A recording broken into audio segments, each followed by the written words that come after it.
Today, the Trinidad and Tobago Unified Teachers Association, TTUTA, challenged the Ministry of Education to examine the experiences of teachers in the nation. The president of the association made it clear that they will not stand for disrespect and called for unity among teachers and principals as they work for a better education system for the country's children. MARIE-THERESE has this report. The Trinidad and Tobago Unified Teachers Association's annual district convention came off successfully on Friday as teachers gathered to review their profession and all that affects it in Trinidad and Tobago. Head of TTUTA, Lindsley Dudai, expressed his belief that teachers are not free to practice their duty as teachers.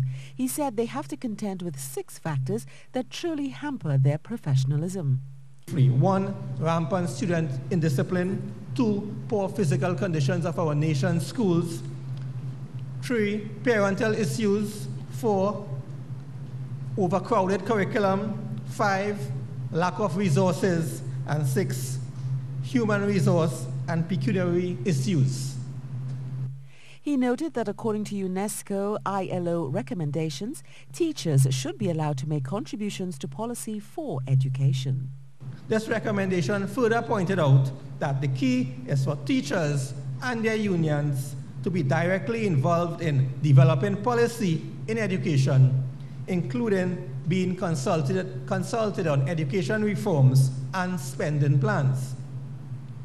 Sadly, colleagues, this is not the case in Trinidad and Tobago. Mr. Duda reminded that recently, with the announcement of a change in the date of the SEA exam, the ministry hammered home its disrespect for their contributions, which he says were not sought on that vital issue. The TTUTA president went on to state further that the new primary curriculum, or PCR, does not have the support of TTUTA. The implementation of the new primary curriculum is another example of an intemperate rush to introduce a measure without the necessary prerequisites being put in place.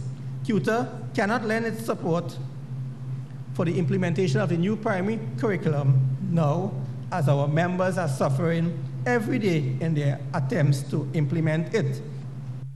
He also informed the teachers that there has been no change in their terms of conditions, so that preparation and planning exercises should conform to their old agreement. If you all are being forced to do that, you all will be on good grounds to refuse to do any daily plans or to do any weekly plans. And if there are any principals in the audience, I call on you as a fellow principal, because I will not do this with my staff. Please desist from intimidating and forcing teachers to do any daily plans or weekly plans. There's nothing. He ended with a rallying call telling teachers that their voice cannot be ignored nor denied, and it is their right to fight for good education for students and for appropriate teaching conditions for themselves. MARIE-THERESE, C News.